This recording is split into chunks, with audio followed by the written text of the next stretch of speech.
Certain notions, for example, the Aryans, were developed and used in colonial texts in parts of Asia and Africa under the influence of European powers. The Aryan theory was linked to the blue-eyed white race and its connection with Europeans. Nazis used the Aryan concept for their political agenda, ultimately leading to the Holocaust. The recent studies have established that the word Aryan does not denote any race but only refers to the speakers of Indo-Aryan languages, though the Rig Veda is in Sanskrit. About 300 words of the Munda and the Dravidian languages have been identified in it, suggesting cultural mix with the earlier inhabitants. From the Vedas, it is evident that Aryans domesticated horses and chariots. Chariots had spoke wheels. They used bows and arrows. They practiced agriculture and pastoralism. They buried the dead, cremated the dead. The cult of fire and the use of soma drink were prevalent among the speakers of Indo-Aryan languages. The home of Indo-Aryans and Indo-Aryans are still a matter of debate. Many scholars were of the view that the Aryans came to India as migrants from Central Asia. It is believed that several waves of Indo-Aryan migration might happen.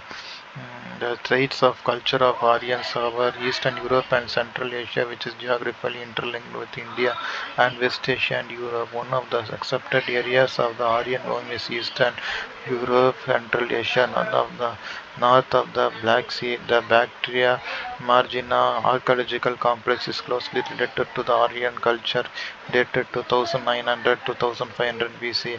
References to the names of Indo-Aryans, Indo-European languages are found in inscription dated 2200 BC, discovered in modern Iraq, Anatolian inscriptions of 1900 1700 BC, and Kassite inscriptions of 1600, Mitan inscriptions of 1400 BC, Syria and Bogash Goir inscriptions referring to the names similar to the Vedic gods are the common.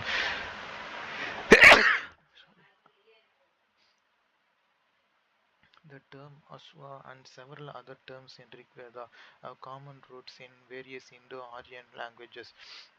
In the Rig Veda, the term Aswa occurs 215 times, Vrishabha bull occurs 170 times, tigers and rhinoceros, which are tropical animals, are not mentioned in Rig Veda. There is no trace of the urban way of life in the Rig Veda. The identity of Aryans is not correlated with Harappan culture, where there is no evidence for ours. DNA studies are also used for understanding ancient migrations. DNA is said to be found among the speakers of Indo-Europeans. Rig Vedic Samhita is the earliest text that relates to the early Vedic period. The early Vedic culture is placed between 1500 BCE and 1000 BCE. The political, social, and economic aspects of life of this period are reflected in many hymns in the Indian subcontinent. The early Aryans lived in the area of eastern Afghanistan, Pakistan, Punjab, and fringes of western Uttar Pradesh. The Rig Vedas speak about not only the Aryans but also about the non-Aryan people whom the Aryans encountered in India. When the Rig Veda people moved into India, they came conflict with the Dasas or the Suyus.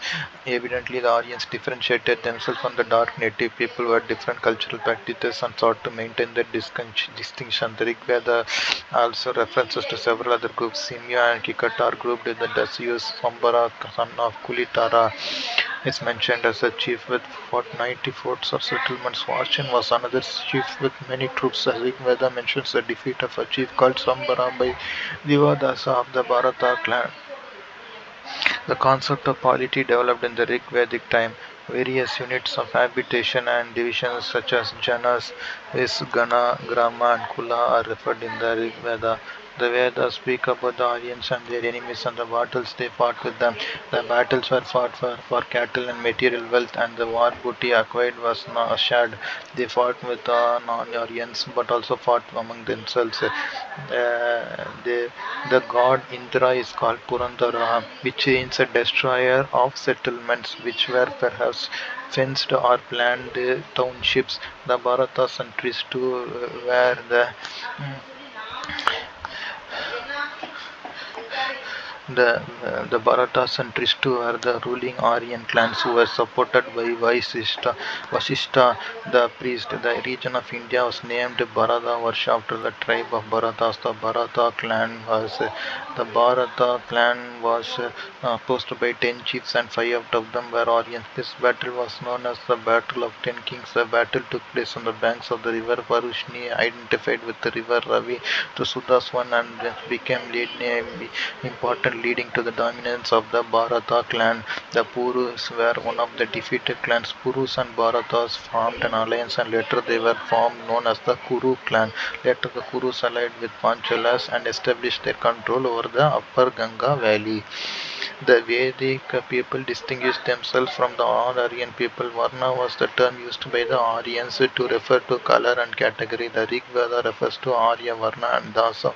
Now the Dasas and Dasyas were conquered and treated as slaves. They came to be considered Sudras in the later period. Social classes were classified as warriors, priests and common people. Sudras were category of people appeared at the end of the Rig Vedic period. Slavery was common and slaves were given to give to the priests, but there is no reference to the wage labor. Horse-drawn chariots and bronze objects were possessed by few, suggesting social distinction. Vedic society was largely egalitarian initially, and social distinctions emerged later. According to Purusha Sutta of the Rig Veda, the various varnas emerged as Brahmanas from the mouth, Kshatriyas from the arms, Vaisya from thighs, and Sudra from the feet of Purusha when he was sacrificed. Various professional groups such as warriors, priests, cattle keepers, farmers, barbers are also mentioned. Panis were itinerary traders or perhaps caravan traders. Panis were also seen as enemies in some verses. Kinship was the basis of the social structure of the Rigvedic society. People were identified with specific clans, and clans formed the tribe or jana. The term jana means tribe. It occurs in Rigveda 21 times, but Janapada does not occur even once. The term which refers to common people occurs 170 times, and they lived in gramas, villages. The family Griha was the main social unit within the tribe. It was headed by the Grihapati and his wife was known as Saptani. And the family at the point of time was perhaps a joint family. Women has a respectable position, but it is not possible to generalize about this. Society was essentially patriarchal with a preference for the male children and cattle. The birth of a son was perhaps because of the martial nature of the society, which required the male members to offer their clashes to establish dominance over the territories. Hence, ten sons was considered as a blessing. Women attended assemblies and offered sacrifices. Marriage was common, but primitive practices are also continued. Polyandry seems to have existed, and widow remarriage was also known. People married at the age of 16 to 17, according to scholars, and there is little evidence of child marriage. Archaeological evidence points to the development of agriculture among the Rigvedic people. The plowshare is mentioned in Rigvedas. The field was known as Kshetra, and the term Krishi refers to plowing. The terms Langa and Sura refers to plow, and the term Sita meant the furrow created by plowing. Water for irrigation was probably done from wells by cattle-driven water lifts using pulleys. Knowledge of different seasons, sowing, harvesting, and thrashing. They cultivated barley and wheat, Goduma. Cattle rearing was an important economic activity for the Aryans. Although they practiced agriculture, cattle was considered wealth. The term for war in the Rigveda was Vivishti, which means search for cows, and contemporary term Goshti for factions as well. The donations to the priests were mainly cows and women slaves, but not land, which reveals the importance of pastoralism. There was no private property in land. The Rig Veda mentions the artisans such as carpenters, chariot makers, weavers, leather workers. Copper metallurgy was one of the important developments of this period. The term Ayats in the Rig Veda refers to copper and bronze. The Karmara myth is mentioned in the Rig Veda. Likewise, there were references to Siri or Ayan, indicating spinning, which was done by women, and to carpenters, Takshan. Wearing of clothes of wool was referred to, and obviously it is necessary for cold weather. Trading activities were limited through traders during the early Vedic period. Panis were referred to as traders, and they were perhaps caravan traders. The word pan means barber, which was a mode of exchange. Nishka was a gold or silver ornament used in barter. A priest received 100 horses and 100 nishkaf as a fee for sacrifices. The danas and dakshinas offered to people, which means redistributing resources. The dakshina was both as a fee or a specific service and also a means of distributing wealth. The distribution of cows helped spread the pastoral activities and economic production.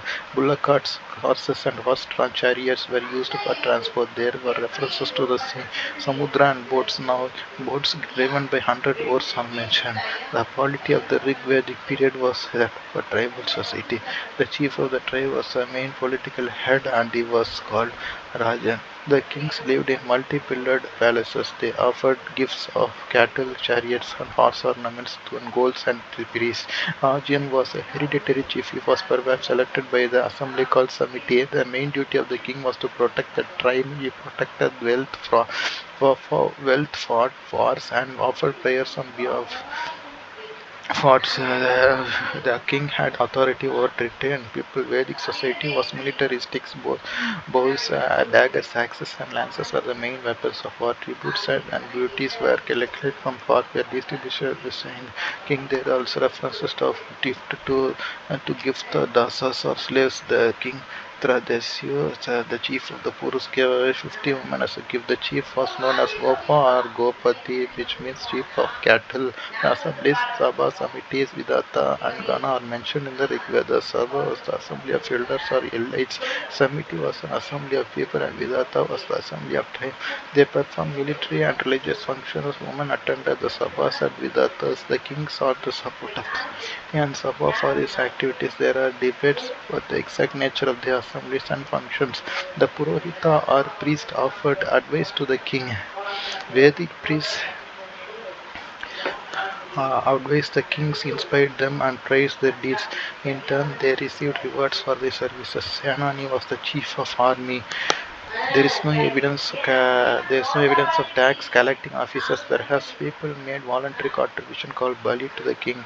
Some scholars say that Bali was imposed tax and not voluntary. There is no reference to the administration of justice. The officer who controlled the territory was called Rajapati. The elder heads of the fighting groups called Gramini. Gramini was the head of the village and fighting unit.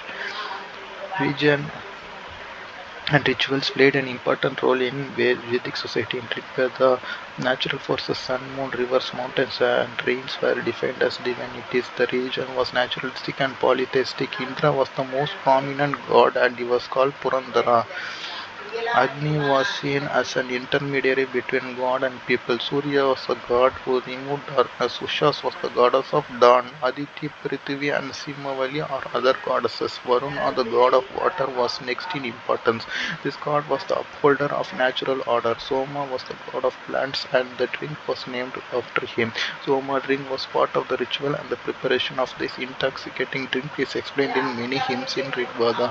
Maruts was the god of the strength. Interestingly, there are few references to Rudra or Shiva. Rituals were adapted as a solution to find issues and problems of day-to-day life, and thus priests had an important role in the society.